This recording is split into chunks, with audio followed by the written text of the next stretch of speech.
அழுத்தமா நமக்கா?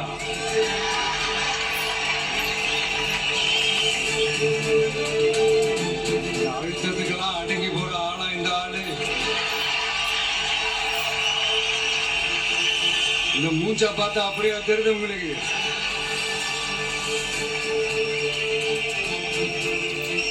அதனால அப்படியெல்லாம் நடக்காது.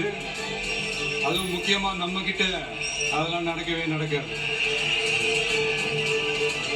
ஆனா அழுத்தம் இருக்குதான்னு கேட்டீங்கன்னா இருக்குது. அது நான் இல்லைன்னு சொல்ல வரல. நமக்கு இல்ல, மக்களுக்கு. தமிழ்நாட்டை இதுக்கு முன்னாடி ஆண்டவங்களும் சரி பாஜகவுக்கு அடிமையா தான் இருந்திருக்கிறாங்க. சோ அவங்களை நம்பி ஒரு பிரயோஜனமும் இல்ல. இப்ப ஆண்டுகிட்டு இருக்கிற இந்த திமுக அரசாச்சும் நமக்கு ஏதாவது செய்வாங்கன்னு பார்த்தா இவங்களும் அவங்கள மாதிரியே தான். இன்னும் சொல்ல போனா ஒரு படி மேல, இன்னும் மோசம். அவங்களாச்சும் நேரடியா சரண்டர் ஆகி இருப்பாங்க, இவங்க மறைமுகமா சரண்டர் ஆகி இருக்கிறாங்க. அவ்வளவுதான் வித்தியாசம். அதனால நீங்க பாத்தீங்கன்னா அவங்களோட அந்த வேஷம் கலைஞ்சிடக்கூடாதுன்றதுக்காக இந்த கலர் கலரா கவர்ச்சிகரமான இந்த அறிவிப்புகளை வெளியிடுறாங்க. நோட்டீஸ் பண்ணிருப்பீங்கன்னு நினைக்கிறேன்.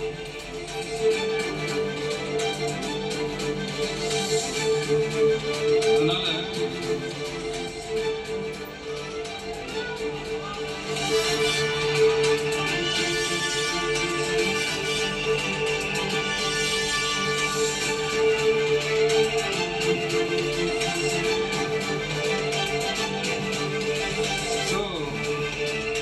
இவங்க எல்லாரும் இப்படியே இருக்கிறாங்களே, நமக்காக உண்மையா உழைக்கிறதுக்கு யாராச்சும் வந்துட மாட்டாங்களா அப்படின்னு மக்கள் ஒரு விதமான அதை வெளியில சொல்ல முடியாத ஒரு அழுத்தத்துல இருக்கிற நேரம் இது. மாத்தி மாத்தி ஓட்டு போட்டு ஏமாந்து அவங்க இப்ப நம்மள நம்புறாங்க. நம்மளுடைய இந்த தமிழக வெற்றி கழகத்தை இந்த விஜய் கூட நிப்பான்னு நம்புறாங்க.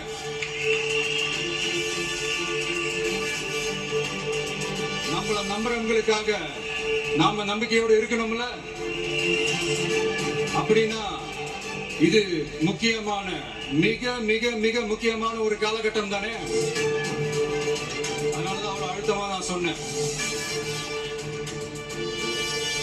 இந்த தேர்தல், இந்த கூட்டணி, இதெல்லாம் பத்தி நிறைய இந்த ஏசியங்கள் ஜோசியங்கள் எல்லாம் நடந்துகிட்டு இருக்கு இல்லையா? என்னப்பா இந்த விஜய் இப்பதான் வந்திருக்கிறாரு, இவரு கூட எல்லாம் யாரு வர போறா, அவங்க வர மாட்டாங்க, இவங்க வர மாட்டாங்க, அப்படி இப்படின்ட்டு நம்மளை பத்தி ஒரு அண்டர் எஸ்டிமேட் பண்ணிட்டு இருக்காங்கல்ல. அதுனா நமக்கு புதுசா என்ன? 30 வருஷமா நம்மள அண்டர் எஸ்டிமேட் பண்ணிட்டு தான் இருக்கிறாங்க.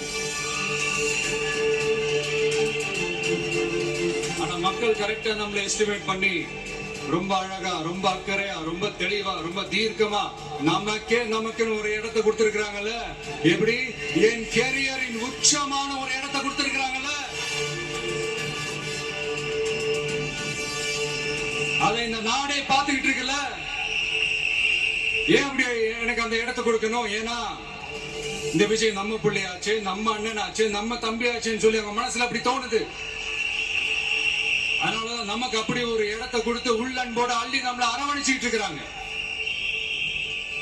அப்படி நம்மள நம்புறவங்களுக்காக நாம உழைக்கிறது, அது ஒரு பழக்கமாகி இப்ப அதுவே என்னுடைய ஒரு ஒரிஜினல் கேரக்டராவே மாறிடுச்சு. இத்தனை வருஷமா இருக்கிற அந்த உழைக்கிற குணம் அது எப்படி மாறும்? அதெல்லாம் மாறவே மாறாது. அரசியலுக்கு வந்ததுக்கு அப்புறமும் சரி, ஆட்சி அதிகாரத்துக்கு வந்ததுக்கு அப்புறமும் சரி, ஒன்னே ஒண்ணு சொல்றேன், எழுதி வச்சுக்கோங்க. இதுக்கு முன்னாடி இருந்தவங்க மாதிரியோ இல்ல இப்ப இருக்கிறவங்க மாதிரியோ ஊழல் செய்யவே மாட்டான்.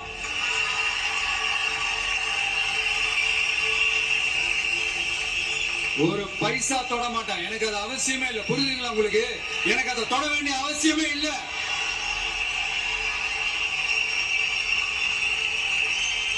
ஒரு துளி ஊழல் கரை கூட படியவே படியாது, படியவும் விட மாட்டான். நீங்க கேட்கலாம், இது என்ன சினிமாவா?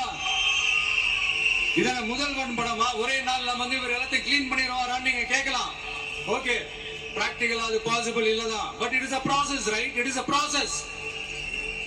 இப்படி எதுக்குமே ஆசைப்படாத ஒருத்தர் அரசியலுக்கு வரான் அப்படின்னா, அவன் கண்ணு முன்னாடி ஏதாவது ஒரு தப்பு நடக்குது அப்படின்னா, அவன் கண்ணு முன்னாடி ஏதாவது இந்த மாதிரி ஒரு ஊழல் நடக்குது அப்படின்னா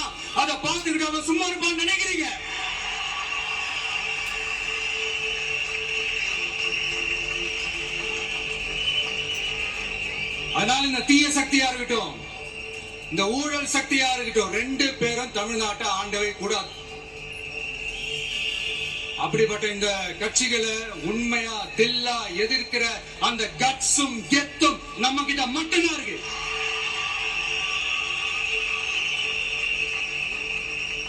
அதனால நீங்க என்ன சூழ்ச்சி நம்ம மேல பண்ணாலும், என்ன அழுத்தம் நீங்க கொடுத்தாலும், இந்த அடங்கி போறதுக்கோ, இந்த அண்டி பொழைக்கிறதுக்கோ, இல்ல இந்த அடிமையா இருக்கிறதுக்காக நாம அரசியலுக்கு வரல. என் மண்ணுக்கும் மக்களுக்கும் யார் என்ன தீங்கு செஞ்சாலும் அதை எதிர்த்து அவங்க கிட்ட இருந்து நம்ம மக்களை பாதுகாக்கிறதுக்காக தான் நம்ம அரசியலுக்கே வந்திருக்கிறோம். அண்ட் முக்கியமா தோழர்களே, மக்களுக்கு என் மேல மட்டும் நம்பிக்கை இருந்தா அது பத்தாது. என் கூட டிராவல் பண்ற என்னோட எல்லா தோழர்கள்கிட்ட அந்த நம்பிக்கை வரணும்.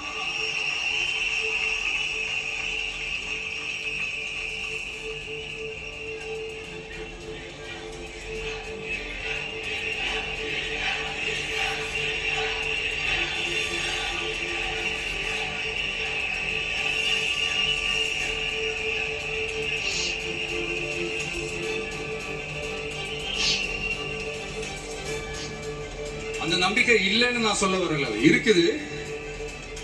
ஆனா அது தொடர்ந்து இருக்கிற மாதிரி நீங்க எல்லாம் நடந்துக்கணும். தப்பு பண்ண யாரா இருந்தாலும் தப்பிக்கவே முடியாதுன்ற அந்த ஒரு பயம் இருக்கணும். எல்லாரும் உங்களை தான் கேட்கிறேன், எல்லாரும் உண்மையா உழைப்பீங்கல்ல?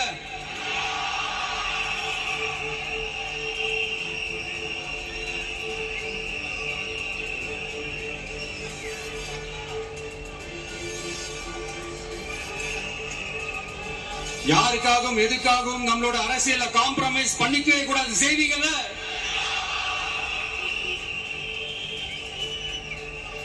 தயவு செஞ்சு எல்லாரும் கொஞ்சம் ஒற்றுமையா இருந்து சேர்ந்து உழைச்சி ஜெயிப்பீங்கல்ல? சரி, நமக்காக நம்ம மக்கள் கண்டிப்பா ஓட்டு போட்டு ஜெயிக்க வைப்பாங்க, அதுல எந்த மாற்று கருத்துமே கிடையாது. அப்படி ஜெயிக்கிறதுக்காக நாம் என்ன செய்ய போறோம்? மக்களிடம் சேர்ந்து அறிஞர் அண்ணா அவர்கள் சொன்னதை ரொம்ப டீப்பா சின்சியரா அடாப்ட் பண்றதோட மட்டும் இல்லாம நம்மளோட அரசியல்ல அதை செயல்படுத்தணும். அதுதான் முக்கியம். ஏன்னா இப்ப அரசியல் இருக்கிறவங்க அண்ணாவை மறந்துட்டாங்க. அண்ணா ஆரம்பிச்ச கட்சியும் அண்ணாவை மறந்து சுயநலமா மாதிரி பல வருஷம் ஆச்சு. அண்ணா பேர்ல இருக்கிற கட்சியும் அவரை மறந்து பல வருஷம் ஆச்சு. ஆனா நாம அவரை மறந்துடக்கூடாது. மக்கள் கிட்ட போகணும், மக்களோட மக்களாவே இருக்கணும், மக்களுக்காகவே இருக்கிறோம். அதுக்காக நாம என்ன செய்ய போறோம், என்னெல்லாம் செய்ய போறோம், அதுக்காக தான் இந்த மீட்டிங். ஆரம்பிக்கலாமா? இந்த ரெண்டு கட்சிகள், ஆண்டு கட்சியா இருக்கட்டும், இப்ப ஆண்டு கட்சியா இருக்கட்டும், அவங்களை பொறுத்த வரைக்கும் பூத்துனா என்ன தெரியும்ல? அவங்களை பொறுத்த வரைக்கும் பூத்துனா கள்ள ஓட்டு போடுற இடம். ஆனா நமக்கு, நம்ம டிவி கேக்கு அது ஒரு ஜனநாயக கூடம். அங்க ஜனநாயகம் திருட்டுறாம நம்ம பாத்துக்கணும். ஒவ்வொரு ஓட்டையும் நம்ம பாதுகாக்கணும். எப்படி பாதுகாக்கிறது? ஒவ்வொரு வீட்டுல இருக்கிற ஒவ்வொரு ஓட்டும் நமக்கு தானே ஃபர்ஸ்ட் கன்ஃபார்ம் பண்ணுங்க.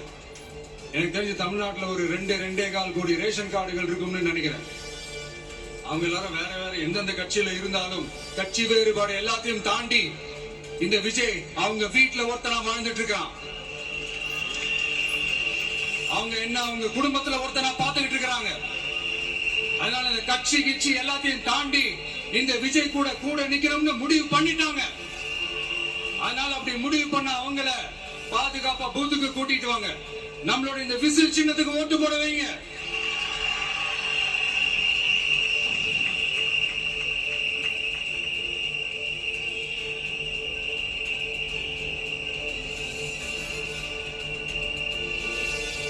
ஒன்றியம், நகரம், பேரூர், பகுதி, கிளைன்னு இங்க வந்திருக்கிற நம்மள எல்லாரும் நிர்வாகிகளும் தான் நம்ம கட்சியினுடைய ஆணி வேர்.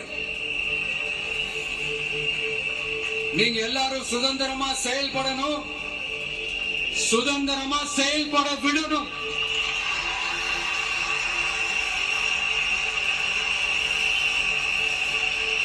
நீங்க ஒவ்வொருத்தரும் எனக்கு முக்கியம்.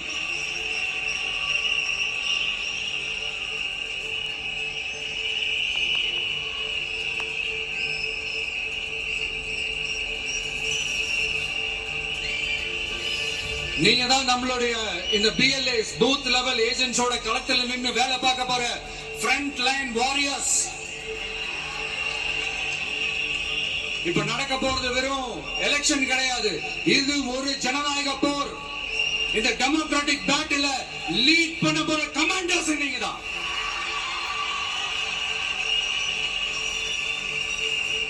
நான் ஏன் இதை இவ்வளவு ஸ்ட்ரெஸ் பண்ணி சொல்றேன் அப்படின்னா, இந்த தீய சக்தி எப்படி இந்த தீய சக்தியோட தில்லு முள்ளுலாம் உங்களுக்கே நல்லா தெரியும். முழிச்சிட்டு இருக்கும் போதே முழியை தோண்டி எடுத்துட்டு போற கூட்டம். அதனால கொஞ்சம் ஜாக்கிரதையா இருக்கணும். நம்ம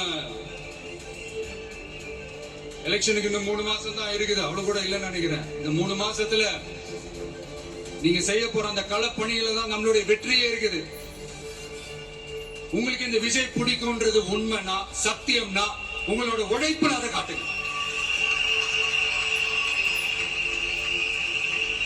அப்புறம் நாங்க அறிவிக்க போற வேட்பாளர்களுக்கு நீங்க உங்களுடைய முழு ஒத்துழைப்பை நீங்க கொடுக்கணும். கொடுப்பீங்க தானே?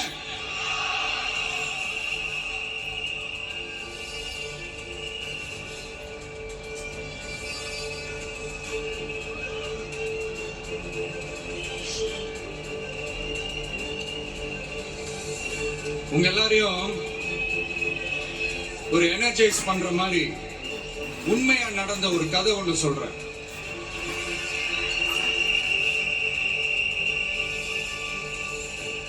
சொந்த நாட்டையே ஒரு கூட்டம் அபகரிக்குது.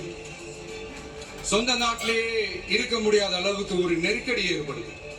சோ வேற வழி இல்லாம அந்த நாட்டை விட்டே வெளியே போய் வேற ஒரு இடத்துக்கு போய் காடு மலை அப்படி இப்படின்னு சுத்தி மறைஞ்சு வாழ வேண்டிய ஒரு சூழ்நிலை ஏற்படுது.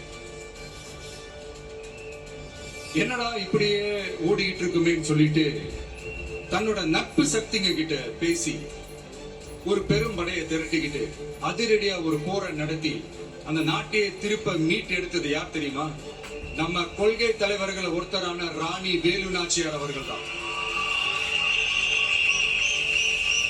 அவங்களுக்கு அந்த நட்பு சக்தியா கூட இருந்து உழைச்சது சின்ன மருது, பெரிய மருது, சையது, கார்கின்னு சொல்லிட்டு அந்த 3 பேரும் தான். ஆங்கிலேயர் படை, ஆற்காட்டு படை மாதிரி அந்த 2 பெரும் படையை அடிச்சு துவம்சம் பண்ணிட்டு அந்த நாட்டையை திருப்பி மீட்டு எடுத்தது வேலு நாச்சியார். அன்னைக்கு இருந்த ஆங்கிலேயர் படை, ஆற்காட்டு படை மாதிரி இன்னைக்கு என்னென்ன படை இருக்குதுன்னு உங்க எல்லாருக்குமே நல்லா தெரியும். அதனால அந்த 2 படை மட்டும் இல்ல, இன்னும் எத்தனை படை வந்தாலும் எதிர்த்து நின்று ஃபேஸ் பண்றதுக்கு ஒரு நல்ல தலைமையும் இத்தனை சக்திகள் என் கூட இருக்கும் போது, இத்தனை சின்ன மருது, இத்தனை பெரிய மருது, இத்தனை சையது கார்கிகள் என் கூட இருக்கும் போது நம்ம நாட்டை நம்மளால மீட்டெடுக்க முடியாதாங்க?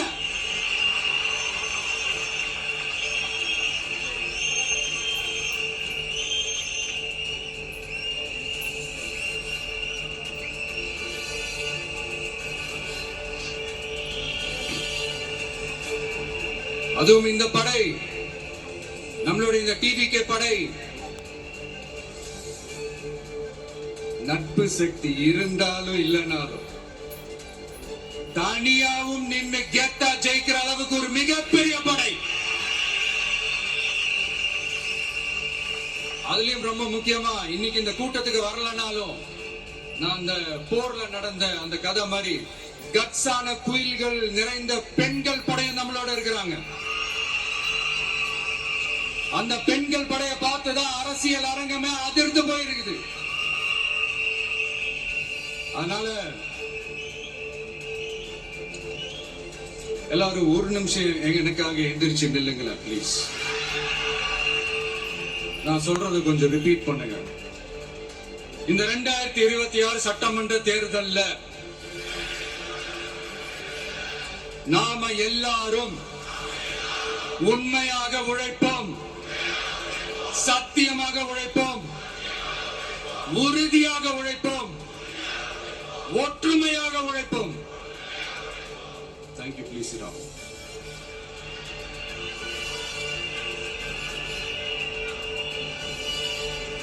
உங்களோட இந்த வார்த்தையை நான் மனப்பூர்வமா நம்புறேன்.